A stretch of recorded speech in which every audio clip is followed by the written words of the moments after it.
मीर तकी मीर की पहली गज़ल का फर्स्ट ईयर में चौथा शेर है। ले सांस भी आहिस्ता के नाजुक है बहुत काम, आफाक की इस कारगहे शीशा गरी का।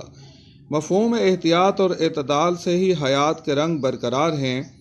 ये दुनिया शीशा साजी कारखाने से भी ज़्यादा नाजुक है। यहाँ कदम कदम पर बेइंतहा एहतियात की ज़रूरत है। ज़रा सी बेहतियाती अपनी ज़ात, दुनिया और माहौल के लिए नुकसानदेह साबित हो सकते हैं। जिस तरह आईना एक मरतबा टूटने के बाद दोबारा नहीं जुड़ता, इसी तरह ज़िंदगी की एक बेएहतियाती मामलात में दोबारा सुलझाव पैदा नहीं कर सकती। सांस लेने से टूट जाते हैं, दिल के रिश्ते अजीब होते हैं। इंसान की अपनी ज़ात भी शीशा बनाने किसी कारखाने से कम नहीं। उसके बदन को खालिक ने इस खूबी से साख्त किया है कि एक बार की शिकस्त और रेख्त के बाद उसका को मुतबादिल ने इंसानी आसाब, दिल दिमाग और मुख्तलिफ अफ़आल उसी वक्त बखूबी काम करते हैं जब इंसान एहतियात और पाकीज़गी की ज़िंदगी बसर करता है।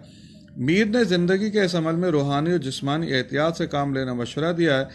एक आशिक के लिए इश्क की दुनिया भी शीशा बनाने कारखाने से कम नहीं। कदम कदम पर महबूब के नाज व अंदाज को सहना पड़ता है, उसकी रज़ा के साथ जीना पड़ता है।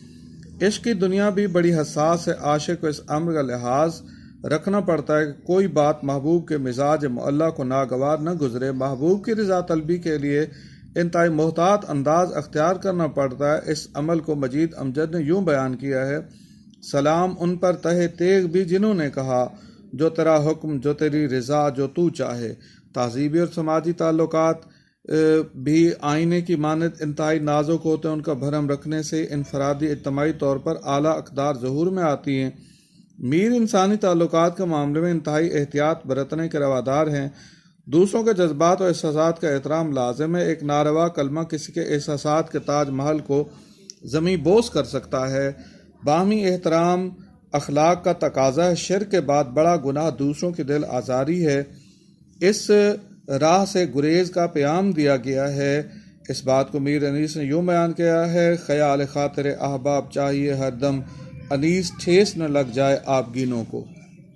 मीर तकी मीर का ये शेर इंतहाई वसअत का हामिल है। फ़लसफ़े का इतलाक़ हम पूरे जहान पर कर सकते हैं। हमारे इर्द गिर्द फैला हुआ माहौल भी शीशा बनाने कारखाने जैसा है। कुर्रा अर्ज़ का पानी, हवा और अर्जी फैलाव सब इस बात का मतकाज़ी है कि हम इसके साथ एहतियात और मोहब्बत से पेश आएँ। इस दुनिया में हमारे साथ और भी जानदार आबाद हैं। अशरफुल मखलूक़ात होते हुए उनका तहफ़्फ़ुज़ हमारा फ़र्ज़ है, लेकिन हमारी बेहतियाती इस कायनात के हर कूचे को आलूदा करती जा रही है। ज़मीन मुसलसल शिकस्त और रेख्त का शिकार है।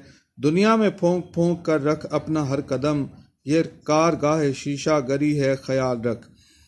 अगर इसमें ज़िक्र किया जाएगा कि इंसान की बेएहतियाती के नतीजे में कार्बन डाइऑक्साइड कसीर मिकदार में ऊपर को उठी और ओजोन लेयर में शिगाफ पैदा हुआ, जिससे ग्लोबल वार्मिंग का मसला जो है वो पैदा हुआ और दुनिया का ज़मीन का दर्जा बढ़ गया। और इंसान की इसी बेएहतियाती के नतीजे में कोरोना वायरस फैला, जिससे लाखों इंसान लुकमा अजल बन गए और दुनिया एक बड़े बहरान का शिकार हो गई। तो इंसान को एहतियात और एतदाल का रास्ता कायम और बरकरार रखना चाहिए। एक जेहद शेर है जो हमारी ज़िंदगी और इस कायनात के नाजुक रिश्ते को बयान करता चला जाता है। इस शेर की तफ़हीम हमें कायनात से मोहब्बत का नया जज्बा अता करती है।